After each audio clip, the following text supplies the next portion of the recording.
He goes by the name Kevin Hassett. They claim he is the chair of the National Economic Council, which advises the president. But like everything else coming out of the Trump White House, it's a lie. Kevin Hassett is actually the real-life Keebler elf, and his willingness to scrape, smile, and lie for Trump just got him laughed off the air. I'm going to show video of one of those country's top economic advisors claiming the dog ate his homework, and then the media eating him alive because no one wants this elf on their shelf.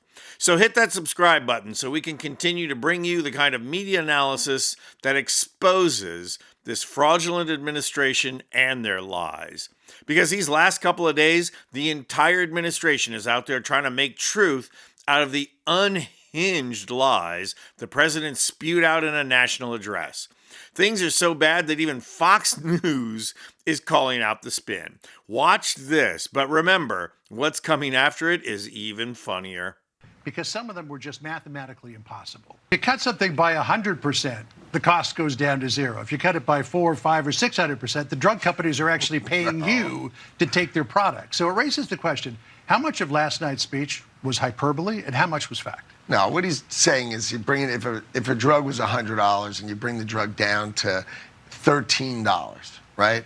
If you're looking at it from $13, it's down seven times. It's not a 600%. Well, but it's 700% higher price before. It's down 700% now, right? So a $13 would have to go up 700% to get back to the old one. So it all depends on when you look at it. You could say it's down 87%, or you could say it would have to go up 700% to be the same one. So it just depends on what you look at it.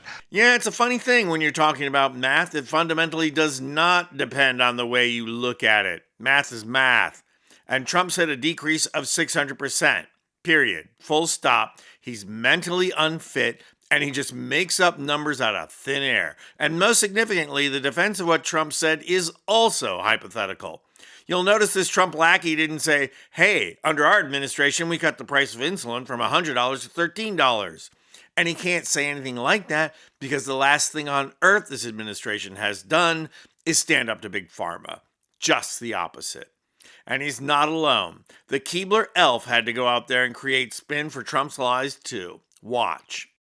Why the need to constantly sort of exaggerate? Gas prices are $3, they're not $2.50. You know, the idea of suggesting that I think a lot of the impact of inflation. Yes, some progress made, but not as much as he says. Why not just present American people and say, hey, look, these are the facts. I can understand how you feel. Why the need to exaggerate?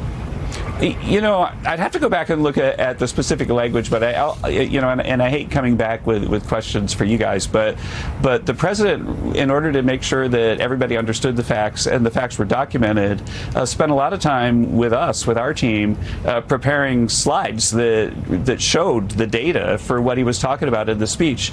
And in some networks, while he was speaking, they showed the slides, and in some networks they didn't. And I just thought that was kind of unusual. I was expecting, when I was flipping around, to just see the slides everywhere. Gosh, we spent so much more time on them.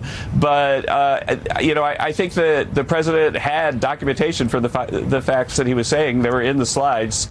Nicole Wallace and others could not hold back their laughter. Watch this. The slides would have explained my incoherent boss. It's not the flex that he thinks it is.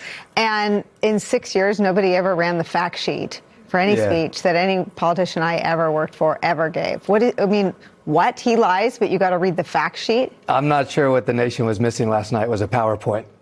That wouldn't have made things any better. Look, you can't tell people how to feel. As I mentioned, people feel anxious. I think we're in a generational moment of economic anxiety that requires solutions. And here's the real problem. We can argue over where real growth is, where wages are, where employment is. The fact is people are screaming for change and for solutions. And Donald Trump doesn't have solutions that can fit. Look, you and I took a similar journey through the Republican Party when we at least understood there was some role for government. That was the less government era. After an era of no government and government's the enemy, here's the problem for Republicans. I am more convinced than ever, two values. The economy should work for everybody, absolutely everybody. That doesn't mean we condemn success, but we got to fight to make sure the economy works for everyone. The second is that government can be used to improve people's lives. Access to health care, access to public education, investments in public education, clean air, clean water, access to housing, affordable rents, and so forth. Those are functions of a government, but this Republican Party and Donald Trump are the party of Doge, and they're attacking it. And so where does that lead us now?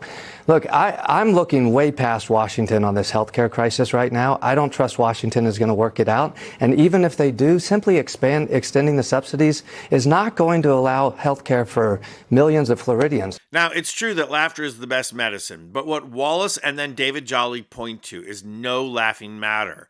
That Trump's war on the American government is destroying both our economy and our democracy. And to make matters worse, these crazy plans are still going forward, led by a demented shell of a man who is disintegrating before our eyes. It's time for Trump's little elves to go back to the treehouse, and it's time for Democrats to get cooking. I'm Anthony Vincent Gallo for Occupy Democrats. And if you like this video, please hit the like button and subscribe to our channel. You'll not only help out our channel, you'll be taking concrete action and helping get rid of Trump and the MAGA movement who ushered him in.